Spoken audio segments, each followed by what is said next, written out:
The another popular party, Jatiya Party, 14-party alliance, these parties are under threat. They cannot maintain their democratic rights in Bangladesh at the moment.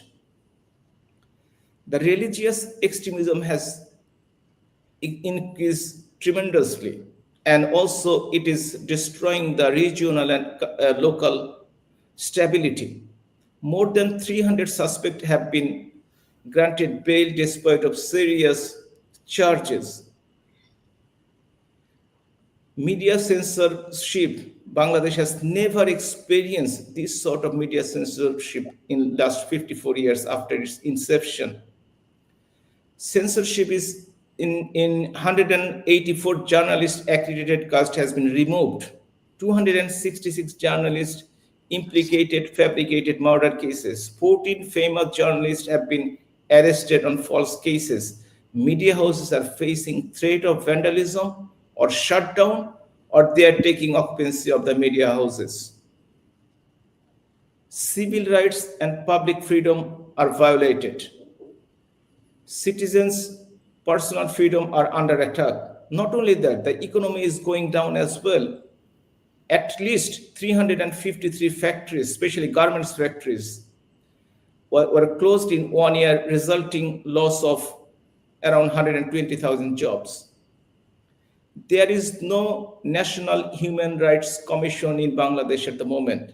It was dissolved in November 7, 2024. Additional to that, the educational life of the more than 200,000, the future of our nation, is disturbed, and also thousands of professionals, including 800 lawyers, are being harassed in fabricated cases. But Dr. Yunus, he is actually expanding his business empire and his wealth. If you see that he has taken away about 666 crore imposed on Gramin Kalyan, that was waived. Tax exemption granted to Grameen Bank for next 5 years, that is until 2029. And the government ownership of the Grameen Bank significantly reduced from 25% to 10%, which is about 15-16 crore per year. Taka. Approval granted for a digital wallet for his Grameen telecommunication. He has taken permission of a manpower export license and also established a university. And Grameen Sterling is a partnership between the Grameen Bank and the Sterling, what he is doing at the moment. But the human rights organization, especially the organization we depend on, the Human Rights Commission report published on 12th of February 2025, this report has not been edited accordance with the United Nations editorial standard. They have recognized, they have confessed that. Methodological limitation and weakness is there, defect validation process, and biased information. One of our GCJD director, Professor Rashid, is going to present on that and show that he will do a critical analysis on that. You will see that afterwards. So we have some recommendation from this conference that the full restoration of the civil, political, religious right and the protection of the fundamental freedoms. The judiciary must be independent and free from political interference to ensure equal justice for all. All reported killings, detention, torture, and violence against women, children, minorities, and the political opponents must be investigated fairly and transparently. Every victim deserves justice. We strongly condemn media censorship and attacks on the journalists. We call for an immediate end of intimidation, imprisonment, and censorship, and demand full free expression and protection of all journalists. We need united action against extremism, especially religious extremism, promoting inclusive governance, human rights, regional cooperation to ensure lasting peace and stability in Bangladesh and the broader South Asian region. The urgent need for an include free, fair, and transparent national election under a neutral, and credible caretaker government, ensuring the participation of all political parties, and restoring public confidence in democratic institutions. Thank you very much. Thank you for your time. Thank you, Dr. Millat. Thank you for your thoughtful presentation. And it shows the grim realities that 180 million people of Bangladesh are going through today. And this is a precursor to a failing state. At this point in our conference, we'll go directly to our first topic of discussion, the rise of religious extremism and religious regional instability. And it is my pleasure and honor to introduce Ambassador Veena Sikri, who served as the Indian High Commissioner to Bangladesh during 2003-2006 time period. Until the recent upheaval, that was perhaps the most turbulent one in post-independence Bangladesh's history. I will request Ms. Professor Veena Sikri on this topic of discussion. Thank you. Thank you for introducing me so well. Thank you to the Global Center for Democratic Governance, to Dr. Mohammed Habib Millat for organizing this conference and for inviting me to speak. It is really tremendously disturbing to see all the facts and figures that have been assembled and have been presented just now, even in the last 15 minutes, of the terrible events that have been taking place in Bangladesh over the last 1 year, over the last 15 months. And in fact, we have been watching this with great concern, with great trepidation. And I think the time has come not only to present these facts and figures, to think of the ways in which they can be given either to the Human Rights Commission or to the UN General Assembly, to the UN specialized committees, First Committee, and so on. Absolutely, convince people that this is really the situation, because what has happened is, in fact, all the discussions that we've been having over the last 1 year and 15 months, there is a great deal of skepticism globally and, in fact, in the individual countries on the veracity of all these figures. And everybody seems to be just believing what Professor Mohammed Yunus is saying and not giving any attention to these figures. So now the biggest task before the Global Center for Democratic Governance and all the other eminent individuals who are here today is to consider how these facts and figures can be accepted by the international community, and according to that, action has to be taken. So while you have a kind of a fake trial going on within Bangladesh before the ICT, and without any kind of presentation by those who have been accused, you have so many members of parliament in jail, you have so many leaders in jail with no charges being filed, but across the world the impression is totally different, and you only hear one word about the fascist government. So I think that today the media faculty, the communications, has to be really strengthened so that all these the myths that have been perpetrated for the last 15 months are exposed. I think the very first myth that we have to look at, which has actually led to all this rise in religious extremism and regional instability, is the myth that what happened last year was the result of a spontaneous student uprising. We know now that this uprising was neither spontaneous nor was it led by students. And in fact, the revelation on this came from Professor Mohammed Yunus himself when he spoke last year in September in New York at the Global Clinton Initiative and said that, don't think that this happened just like that. This was meticulously planned. And he introduced the person whom he described as the mastermind, which was Mr. Mahfouz Alam, who was at that point his special assistant and later became an advisor to the government. So I think that the very fact that Dr. Mohammed Yunus himself has publicly spoken about this being a meticulously planned operation should be highlighted, but it has never been spoken about since that time. So I think that this is some of the points that we have to speak about very clearly. Then the question about the constitutional legitimacy of this government.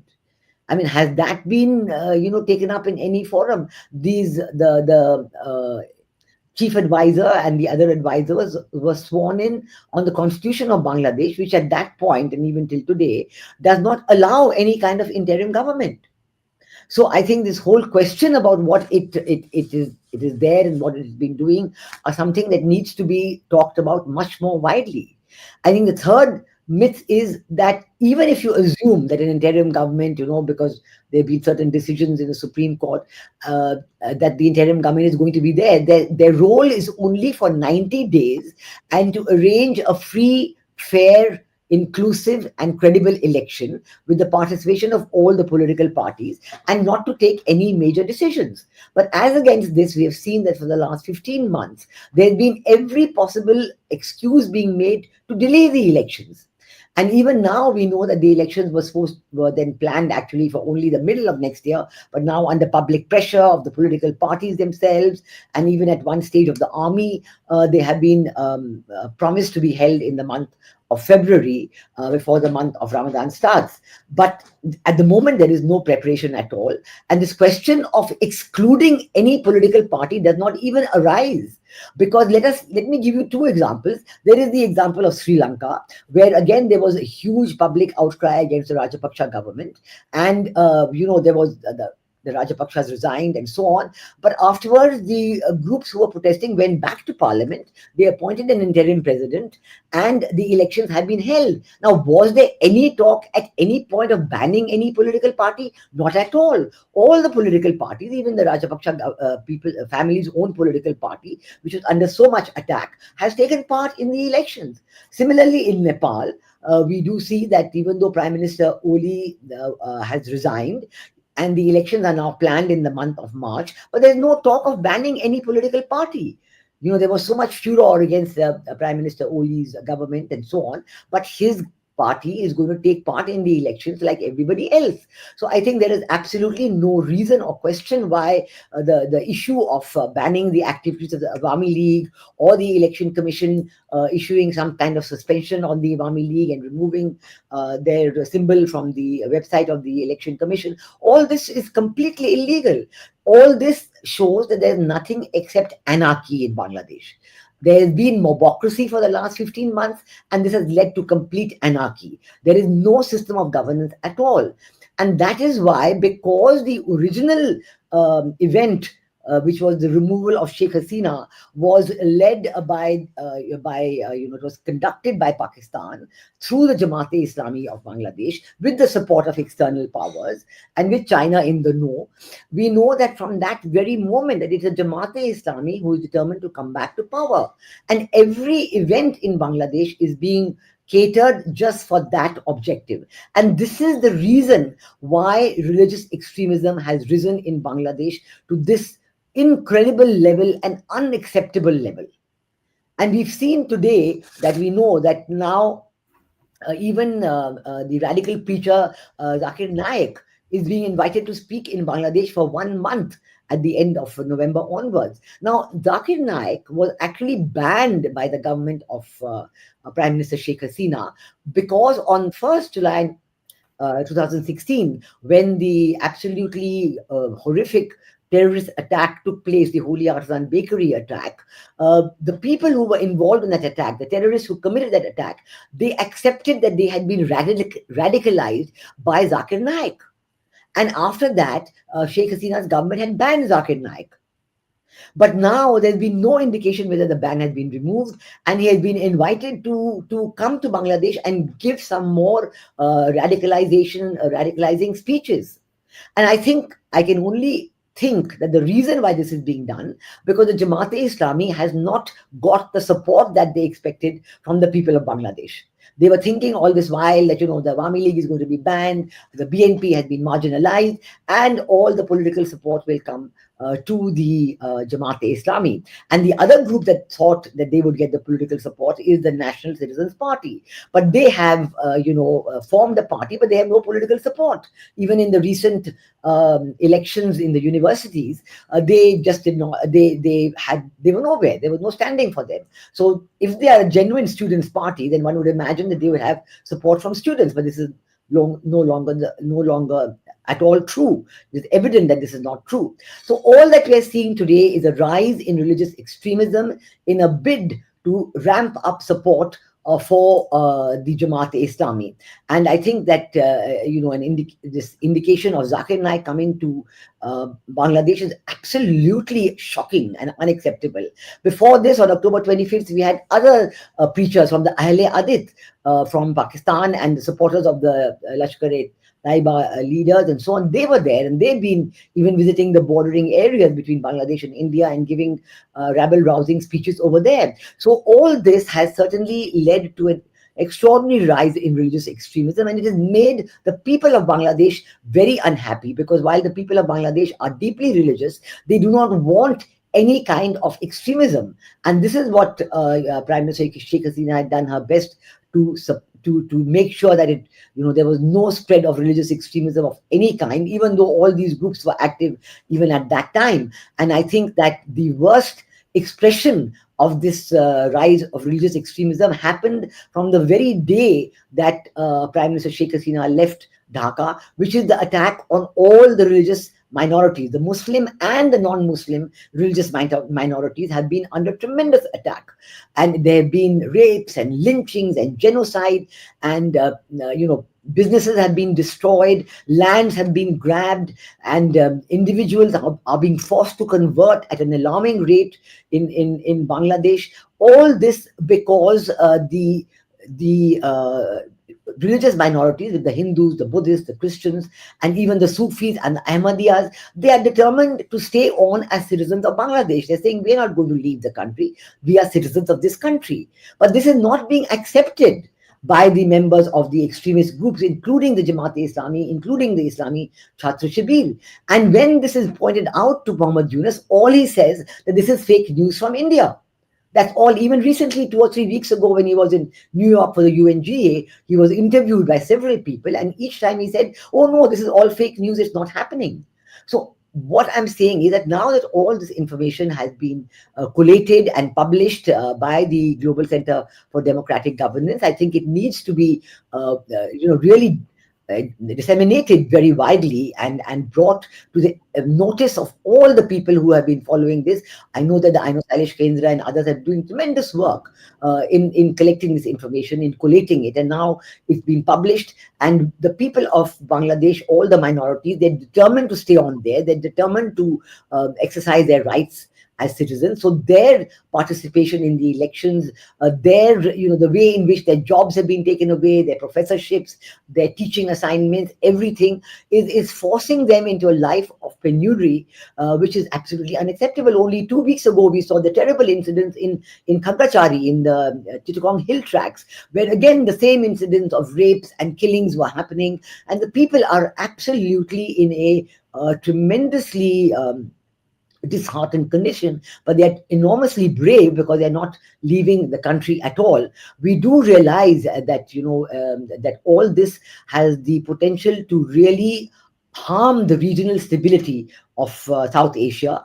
And we do know that, and I can say for myself, that I have seen a lot of these events taking place during the time when I was High Commissioner, because that was the time when Begum Khalida Zia was the Prime Minister, and she was, the Jamaat-e-Islami was a member of the alliance, and Pakistan was exercising the same kind of influence and control on Bangladesh and the government that they are doing today. So a lot of this is deja vu for me. I've seen this happen before. I've seen the way in which at that time so many terrorist attacks in India originated from Bangladesh. We saw the Pakistani people flying into Bangladesh, entering without any evidence of their entering, and walking across into India, because at that time the border fencing and all was in a much poorer condition than it is today, and then they would commit terrorist acts in India. So this is how the regional instability is happening.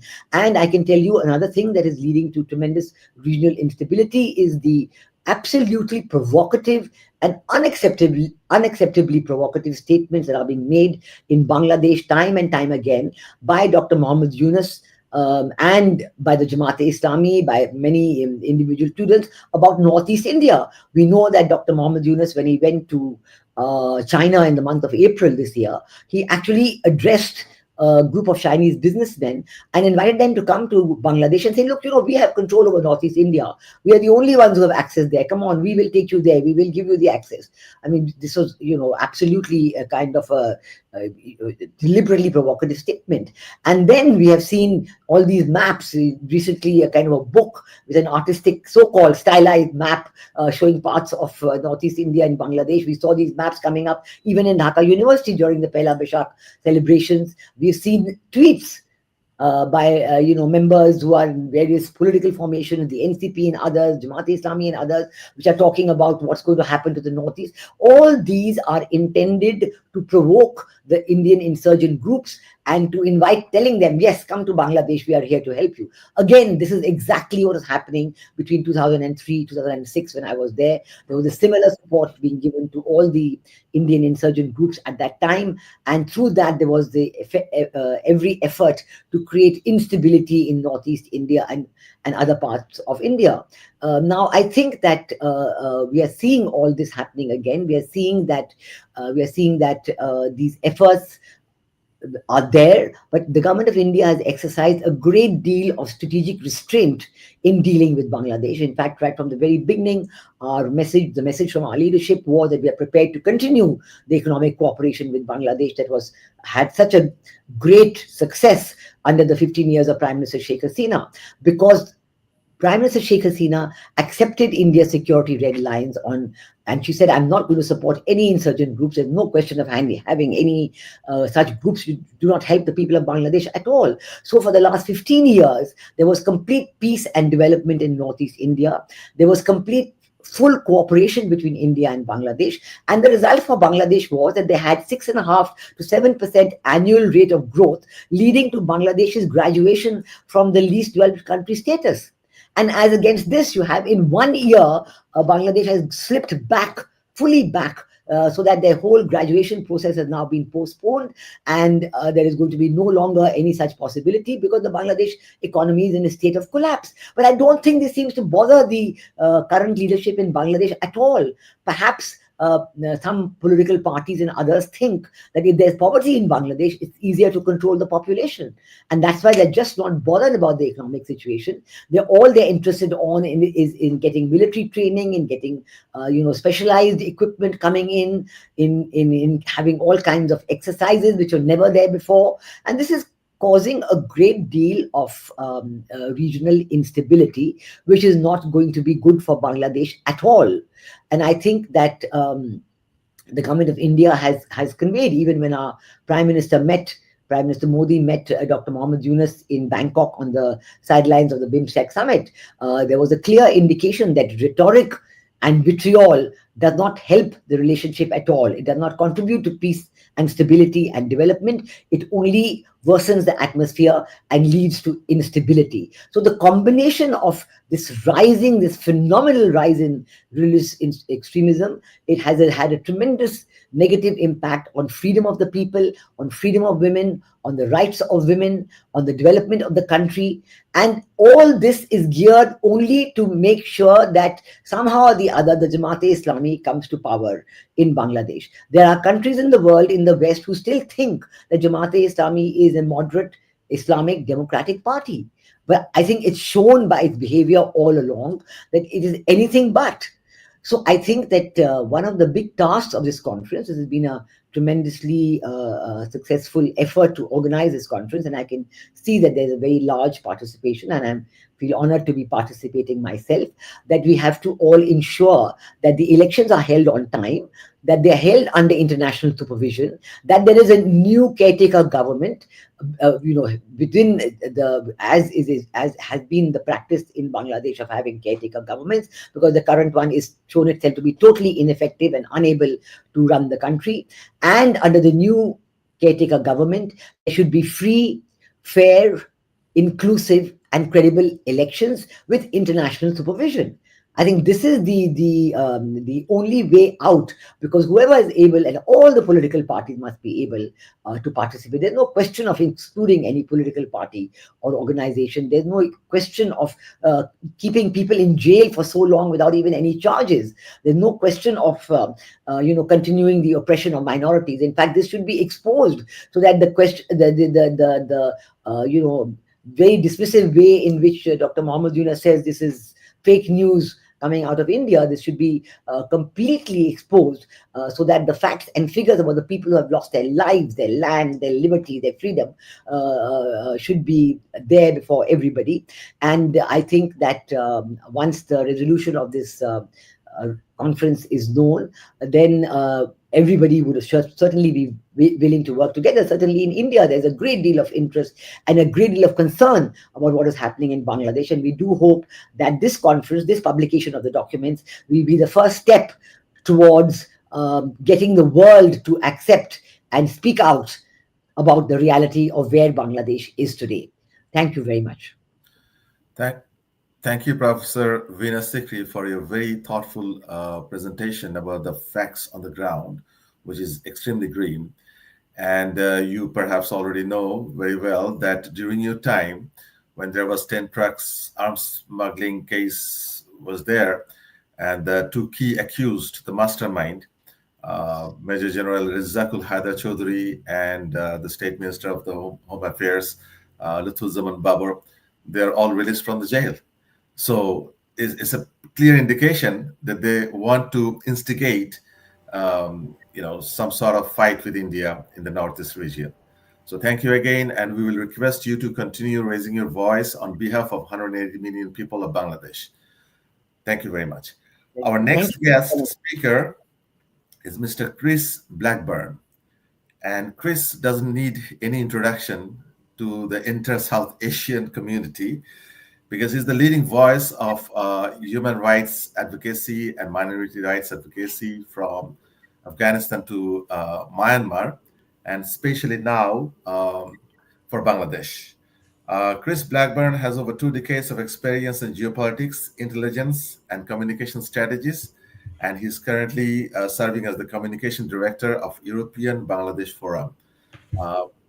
Chris Blackburn, it's your turn, please. Thank you for the introduction. Ladies and gentlemen, thank you to Professor Millat and the organizers. We are proud to be part of this conference.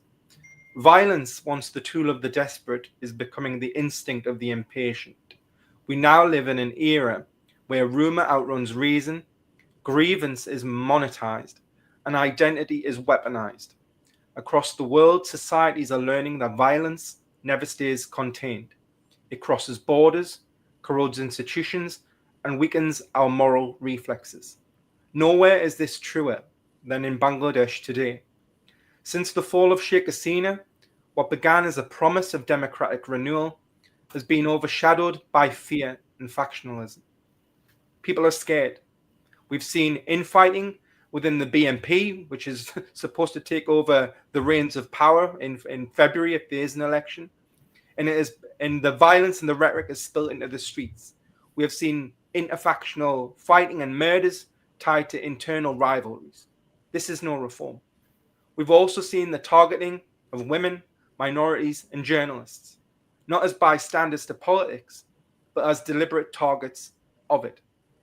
Radical Islamist groups, some linked to Jamaat-e-Islami, have re-emerged with renewed confidence. They have stopped women's football matches, intimidated women's commissions, and attacked cultural programs. Because nothing threatens an extremist more than a woman with authority and visibility. Some media houses in Bangladesh have been branded pro-India to justify harassment and violence, and in some circles, reckless talk about nuclear proliferation and territorial expansionism is creeping into public discourse, as if threatening civilization itself were a clever negotiating tactic. This is not politics.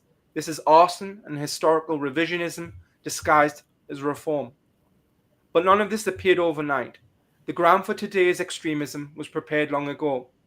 Bangladesh was born in 1971 as a rejection of religious intolerance and as a moral verdict against those who have used faith to divide. Yet the movements that oppose that secular vision rebuilt themselves over time. Jamaat-e-Islami re-established its network. Its student wing, the Islamic Chapter Shrabiya, infiltrated campuses, madrasas, charities, and media outlets, which became conduits of influence and recruitment.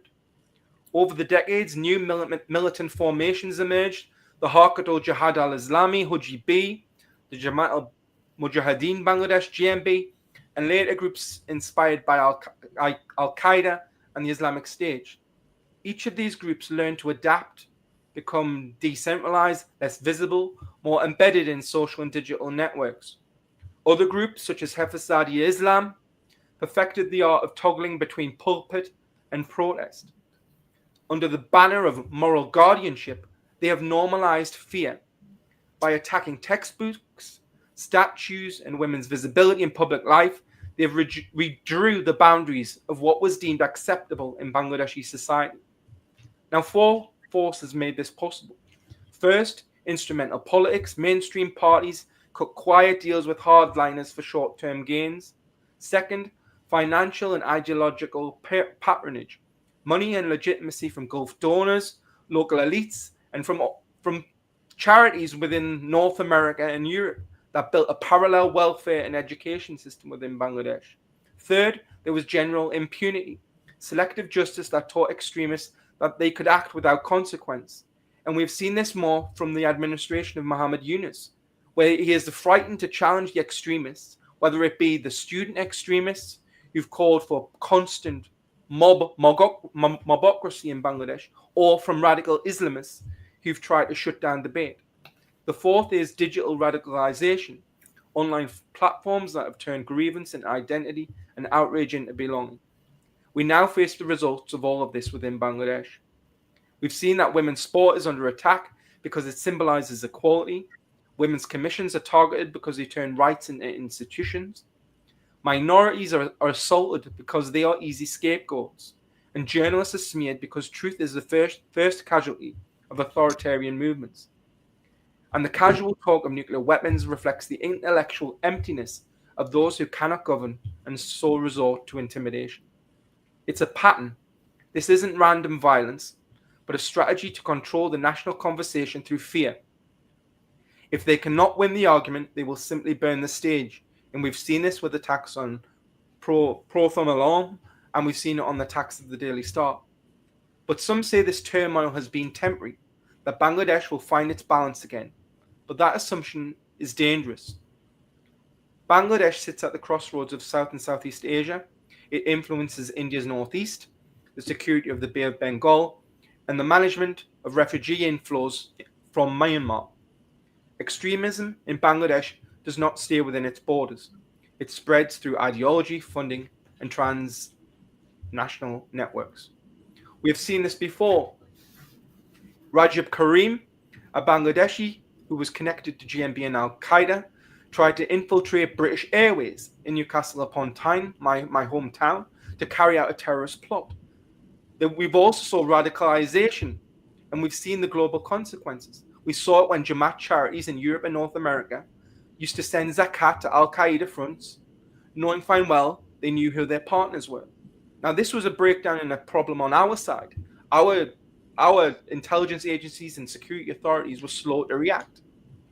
So when political actors in Dhaka start entertaining talk of nuclear weapons or expansionism, or to kickstart what happened during the early 2000s when we saw the destabilization effort in Assam and other regions, it sends shockwaves far beyond South Asia. It undermines regional diplomacy. It raises the risk of miscalculation by all sides and invites potential foreign intervention under the guise of stability operations. In a densely populated region with short flight times, long memories, recklessness is not a strategy. It is the path to self-destruction. So what must be done, and done now? First, there should be the end of the politics of muscle, which we've talked about for decades now in Bangladesh. Bangladesh's parties must disarm. Their student wings can't be like militant wings. And there needs to be an enforcement and a zero tolerance policy for street violence and agitation. Registration and public funding should depend on compliance. And if people want to sit at the table, they need to put down their weapons. Second, it's the protection of women and minorities as a matter of national security. Attacks on women's football, commissions, and minority communities must be prosecuted swiftly and visibly, not brushed under the carpet or said to be disinformation campaigns by India. The credibility of the state depends on its ability to defend those most at risk, and UNIS is failing this. Third, we need to defend the press. Make violence and intimidation against journalists a serious, separate crime. There needs to be a creation of an independent mechanism, whether it be through a human rights commission, which is led by civil society and overseen by the judiciary, that investigates threats and acts within days, not months. Because a state without a free press is a state without early warning systems. Fourth, we need to cut off the money and the megaphones to the extremists. They need to be and Sheikh Hasina was good at auditing and looking at how the sort of international revenue streams of extremist organizations took place and shutting them down. So the enforcement and transparency within religious charities and media networks needs to be made in Bangladesh. But what we've seen from Mohammed Yunus and the interim government is that these problems weren't a thing, or that they were used by Sheikh Hasina to justify authoritarian rule. That is simply not the case. The British High Commissioner was actually attacked by these extremists. So for Mohammed Yunus to do this historical revisionism is quite a dangerous precedent, especially when we're seeing and reading throughout Bangladesh's media about the efforts of extremist Islamist organizations to try to dominate the rest of society. Finally, they need to act responsibly in the region. Bangladesh, India, and their partners must deepen cooperation, whether it be through BIMSTEC on counterterrorism, refugee management, or cooperation in maritime security. The world must draw a line on nuclear rhetoric. Those who indulge in it must face sanctions and isolation, not applause in Bangladesh. Bangladesh's destiny is not hostage to the loudest voices. This is a nation that has built itself after wars, coups, and cyclones. It sent its daughters into the classrooms, its sons into global industries, and its workers to every corner of the world. It deserves leaders who defend that resilience, not exploit it.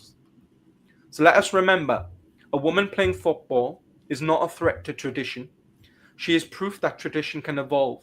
Journalists asking hard questions is not being pro-India or pro-Awami League. They are pro-accountability. A minority family that sleeps safely at night is not a concession. It is civilization itself. It is Bangladesh itself. And anyone who speaks lightly of this nuclear weapons or territorial expansion should have no place in serious politics.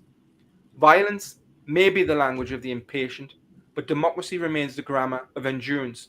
Bangladesh can still choose that grammar to build its institutions, protect its freedoms, and restore faith in law over force. The world has a stake in that choice. When Bangladesh chooses stability and reform, the entire region breathes easier. So let us help Bangladesh make that choice firmly, quickly, and without apology. Thank you. Thank you for listening. Thank you, Chris, for your valuable comments. And you are a leading voice of reason across the globe for minority rights and human rights, and especially against extremism of all sorts.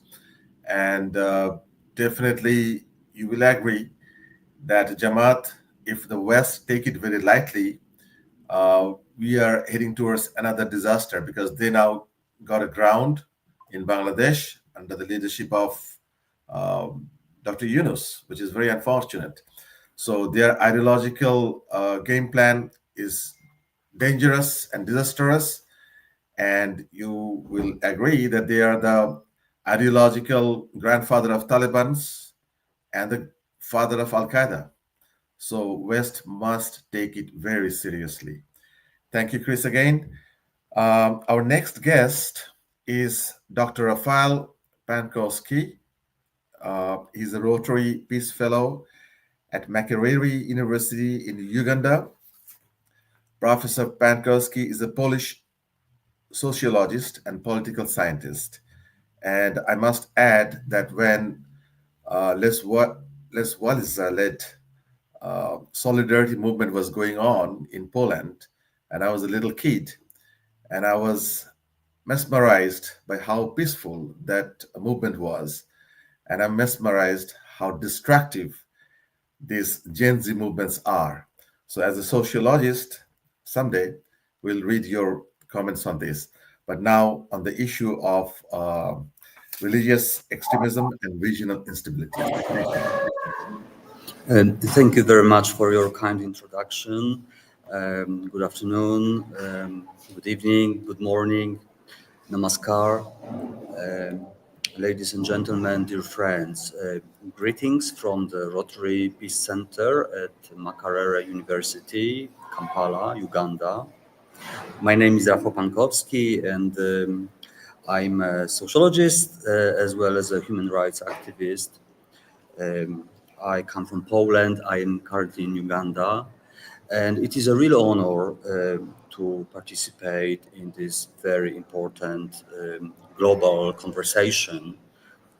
What brings us all together from across the world today is, of course, the love of Bangladesh, its people, its culture, its heritage. It is also the love of the history of Bangladesh. But I think there is also much more. It is our shared commitment to the universal values of human rights,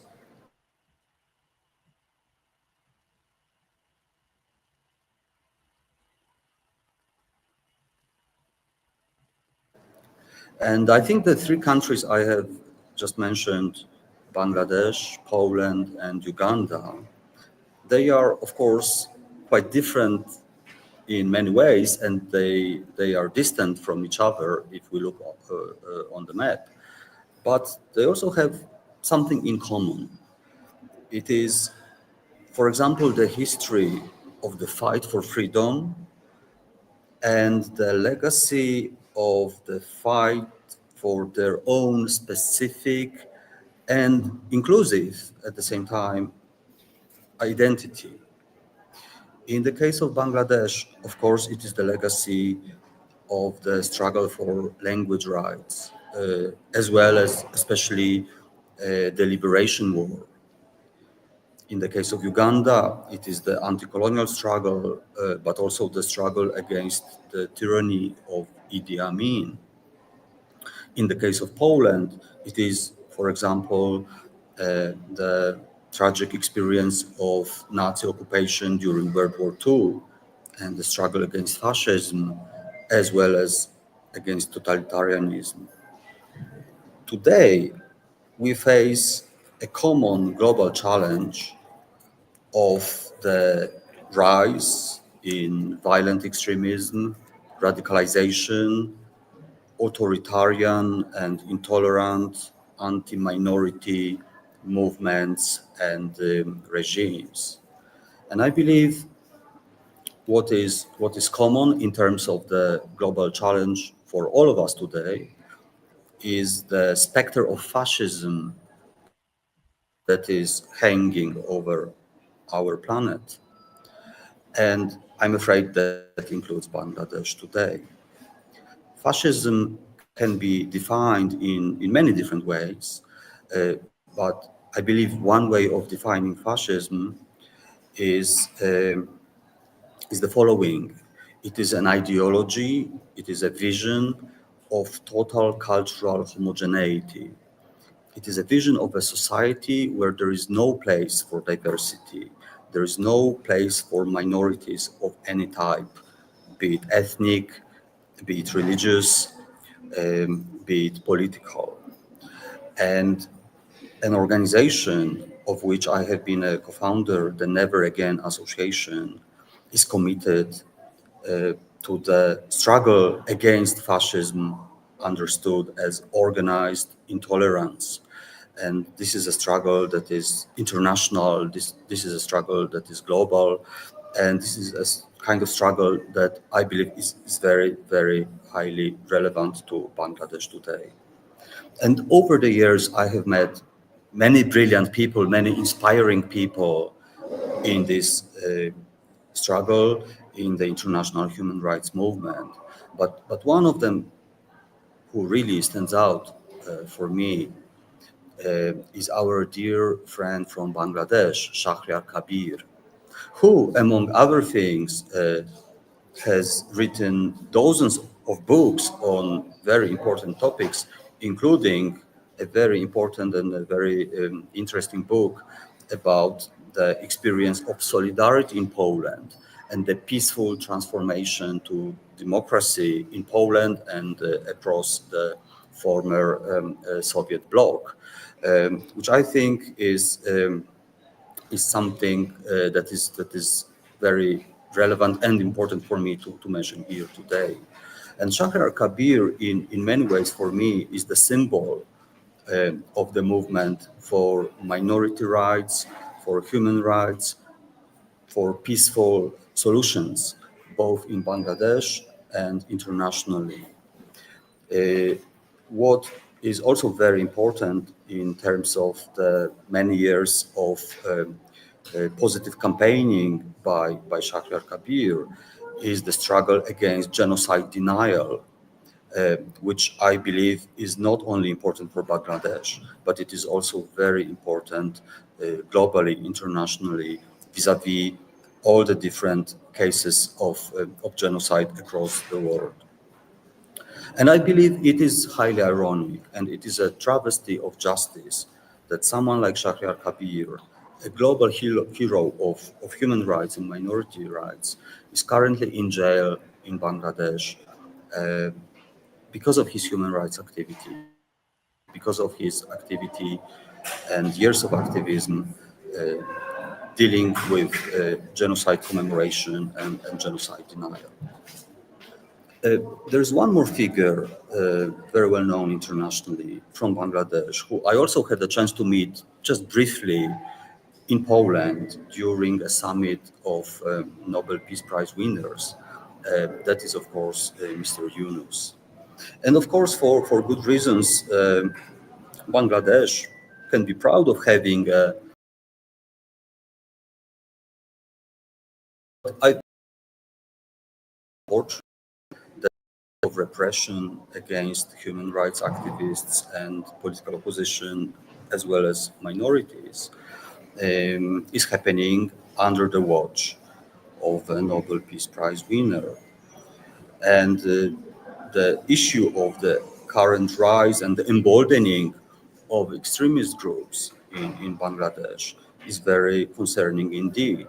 And also the fact that it is happening under the watch of a Nobel Peace Prize winner, well, that is highly ironic and sad. And I would like to use this opportunity to appeal to Mr. Yunus. Please, free Shahryar Kabir. Please free the political prisoners and independent journalists in Bangladesh today. I believe the global human rights movement will truly appreciate an improvement in the situation of minorities in Bangladesh, independent journalists, and human rights activists. Thank you very much for having me today. Joy Bangla. Thank you, Dr. Rafael, and thank you for pointing out the plight of prisoner of conscience, I will say, a human rights activist par excellence.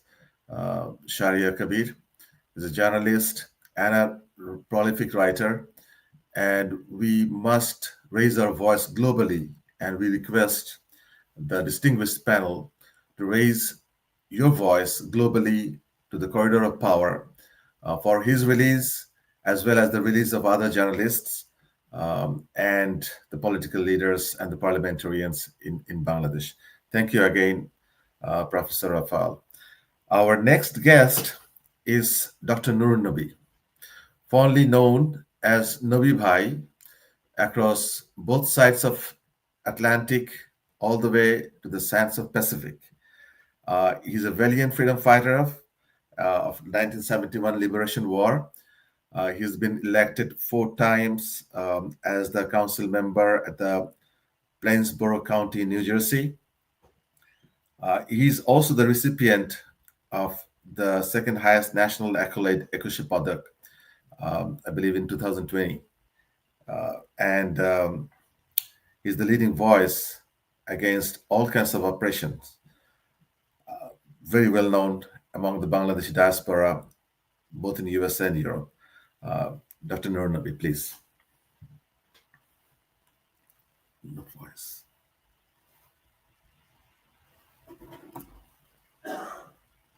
All these distinguished speakers. Before I discuss about my topics, I would like to make some points. Number one is the events that happened last year is not a revolution, it's not an uprising. It was a orchestrated with millions of dollars conspiracy to oust an elected government of Sheikh Hasina. And these conspirators were outside forces like America, United Nations, European countries, Pakistan. Lately, we hear the name of Qatar, Turkey. So it was not a revolution, it was not an uprising. When Sheikh Hasina was forced to leave the country, he left Bangladesh as a model for economic development and a peaceful nation, security for every citizen. Now what Yunus did during last 15 months is that he transformed the country to a failed state, and it's a heaven for the terrorists, the militants. Now I would like to share my concern facing 180 million people of Bangladesh. The consequence of these issues will not only affect Bangladesh, but also the region and across the globe. What are those issues? They are corruption, human rights violation, rise of Islamist terrorism, sponsored by Dr. Muhammad Yunus and his regime. However, I will focus only on the rise of religious extremism in Bangladesh and regional instability, which I'm assigned to talk about. Let's talk about who is Dr. Yunus. He is currently the illegal ruler of Bangladesh. He was installed as a chief advisor of the interim government of Bangladesh by removing a legal government of Prime Minister Sheikh Hasina, as I mentioned, through international and domestic conspiracies. And they used money. Just the US President Donald Trump mentioned that just last 1 year, $29 million was given to Bangladesh directly, and 21 million came through India from just one US agency, which is USAID. And moreover, there are other agencies who are involved like RII, Deep State, so on. So this conspiracy conducted by millions of dollars. Just 1 year, $50 million, but if we take account of last 16 years conspiracy against Sheikh Hasina's government, it total to some extent about $200 million. So it was not a revolution, not a uprising. It was a anarchy and a terrorism, militants activity hired with this $200 million cash during last 15 years. Now, let me give you some evidence to my topics. I will provide evidence that Dr. Yunus and his regime are promoting religious extremism in Bangladesh, and I will discuss its impact on regional instability. Let's talk about the sponsoring of rise of religious extremism in Bangladesh by Yunus governments. After assuming power, first thing he did was releasing all the terrorists from the prisons. After August 5, 2024, militants who were sentenced and under trial have been released from the prison without any legal process. A report published by BBC reported that 300 accused in militant cases have been released. Among them were 10 accused top terrorists, 8 accused in the 10-truck arms smuggling case, and also members of at least 10 organizations were built without, militants were built without legal process. The extreme group whose members were released are Al-Qaeda affiliated Ansarullah Bangla team, and ISIS affiliated offshoot Neo Jamatul Mujahideen Bangladesh, a newer Al-Qaeda inspired group. And all these members of all these are reported to getting training in the Chittagong hill tracts areas. That means whatever has been done subversive activities so far, we must apprehend that there will be more violent activity by these groups who is Yunus released from the prisons. These terrorist groups are displaying their presence in public. They were showing flags of militant organization in the procession on the streets of Bangladesh. They have openly displayed the flags of ISIS on the streets of Dhaka and held demonstration and procession under the banners of banned militant organization. The banned organization of Hizbutul Tahiri held a large public procession in Dhaka on March 7, 2025 with prior announcement, but the law enforcement agencies have not taken any effective measures, and the DMP commissioner has recently said there was no militants in the country.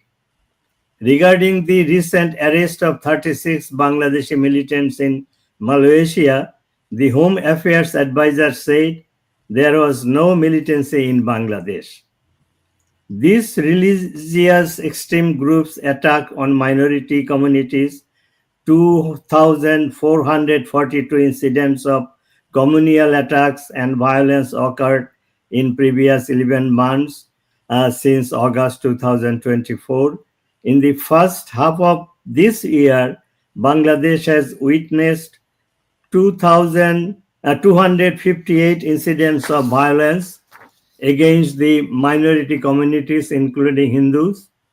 Of the total incidents, there were 20 incidents of rape, 59 attacks on places of worship. I'm talking about just 5 months this year. These militants are also attacking and looting shrines, bowl gathering, and socio-cultural events. This group also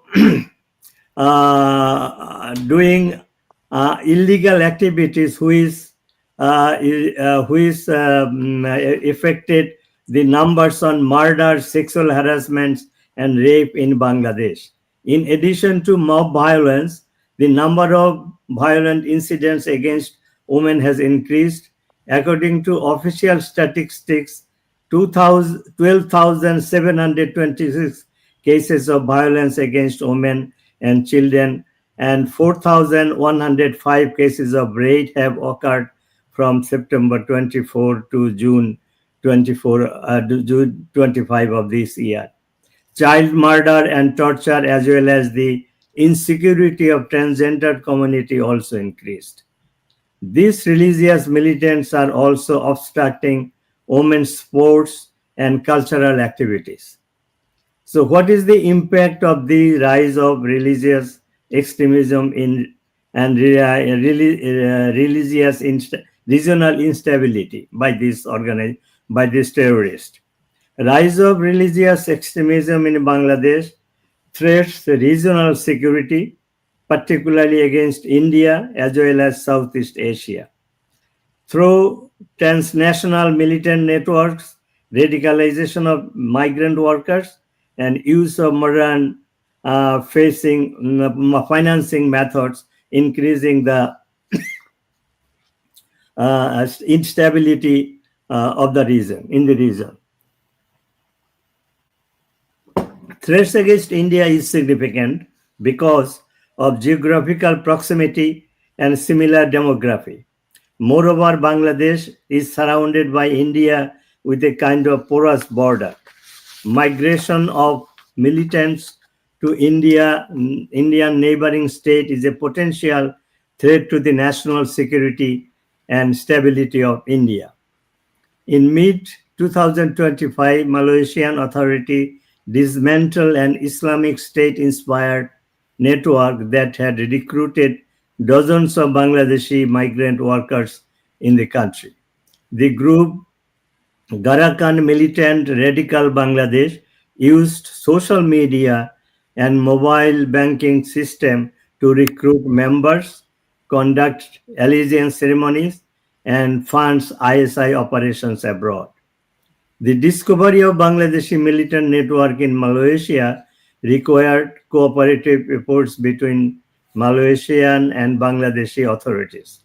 This kind of cooperation is not possible under the current hostile policy of Yunus governments toward India. This is an additional negative factor in this matter. What are the mitigation and challenges in this matter? They are counterterrorism cooperation, border security, and intelligence sharing, combating online radicalization, and addressing judicial backlogs. We just heard from Ambassador Sikri that Bangladesh government of Yunus are inviting these radical speakers like from India and Julkan Nayak and some speaker from Pakistan. This is also will pose a threat to the subcontinent stability. These policies of mitigation are only possible under a democratic government, not under illegal and radical government like Dr. Yunus. I have presented evidence that Dr. Yunus is not an ambassador of peace as perceived by the West. Rather, he is a sponsor of violence and terrorism. We are afraid that if he remains in power, he will complete his mission in converting Bangladesh to a failed state and as a haven for religious extremism. Therefore, Dr. Yunus' regime must be removed to save Bangladesh. Not today, not tomorrow. His government must be removed yesterday, have been removed yesterday. So what is the solution to peaceful solution to the Bangladesh crisis is that Yunus government must be removed. There should be a take care government under president, free and fair inclusive election, including Army League and others. This is the only solution. Otherwise, Yunus is inviting a global proxy war in Bangladesh, and this Yunus government's promoting the radicalization of the Islamist militants and helping getting into the crisis of Burma's crisis. Then India and China and Russia will not be sitting idle. And we heard that the Pakistan ISI agents are roaming in Bangladesh and they are training these radical Islamists, including the Rohingya refugees, to make an attack, this fundamental attack by these fundamentalist militants against India and promoting or provoking a conflict between Bangladesh and Pakistan, Bangladesh and India, which eventually will turn Bangladesh a battlefield of regional war as well as the proxy battlefield from the superpower. So Yunus government must be gone and international community must raise their voice that Yunus is a threat to the sovereignty, independence of Bangladesh. And why we are asking international support? Because international community, with the help of West, America and others, they install this puppet, Yunus, in Bangladesh. So it is their responsibility to remove this puppet and help Bangladesh to continue the peaceful path the development and a society based on secularism and a democratic system. So thanks for sharing my views and listening to me. Joy Bangla, Joy Bangabandhu. Thank you, Dr. Nabi, for your thoughtful presentation and the evidence that you have presented and the evidence that Dr. Millat had presented before. One word comes to my mind is ochlocracy. This is a Greek word that means mobocracy orchestrated by the government. And Dr. Yunus' regime is doing exactly that, basically to unravel Bangladesh into total anarchy and chaos. My next guest and the last guest on this topic of rise of religious extremism and regional instability is Barrister Taposh Kanti Baul. He's an international human rights lawyer and defender. He's based in Germany. Mr. Taposh Kanti Baul. Thank you. Thank you, Mr. Rana, and distinguished guests. I'm not going to waste the time by addressing everyone, but it is my pleasure and honor to be present in this conference. The main discussion is that what is the situation of religious minorities in Bangladesh? We all know that after 5th of August, the religious and ethnic minorities were attacked without any doubt. They were attacked, their temples were vandalized, their all sorts of homes and business institutions were vandalized. Bangladesh Hindu Buddhist Christian Unity Council, in their report, they said that within 15 days, from 5th of August to 20th of August, there were more than 2,000 incidents that took place. And the range of incidents are murder, rape, forced conversion, destruction of temples and business and home institutions. What was their crime? Their crime is, first of all, they are Hindus. And as a Hindu, people automatically think that they are affiliated with India, they are affiliated with Bangladesh Awami League. This is true that to the Hindu majority people, Hindu community, they think that Awami League is the vanguard of secularism. If Awami League is there, their rights are protected. And that's why election after election, they have voted for Bangladesh Awami League. It is clear from the events that took place after this that why they have voted for Bangladesh Awami League. Not only this is the situation, you see that after 5th of August, anyone who has a secular voice, like Shahriar Kabir, anyone who was talking about religious and ethnic minorities, like Chinmoy Prabhu, who is a ISKCON, who is a religious master from ISKCON. So all of them are thrown behind the bar. They are in prison in fictitious cases. Even anyone like me who are in the secular movement, who are working for the empowerment of religious and ethnic minorities, they have filed thousands of cases against them. So in this situation, the meticulous design of the Yunus government is pretty clear. First one is to silence their voice, and how to silence their voice? Through mob attack.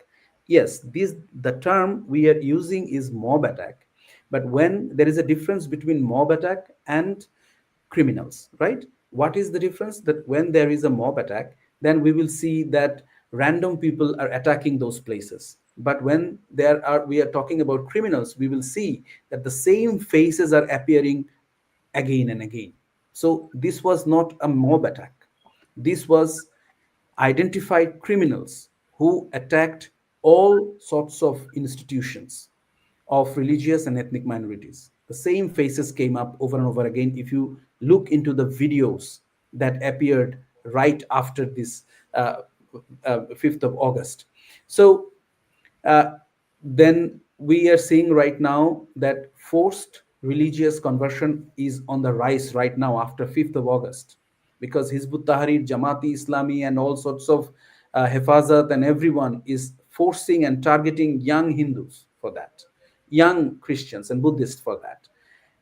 Apart from that, that if you are a rebellious young boy or a girl, what will happen? Your Facebook, your social media will be hacked. and those very people will attack your house.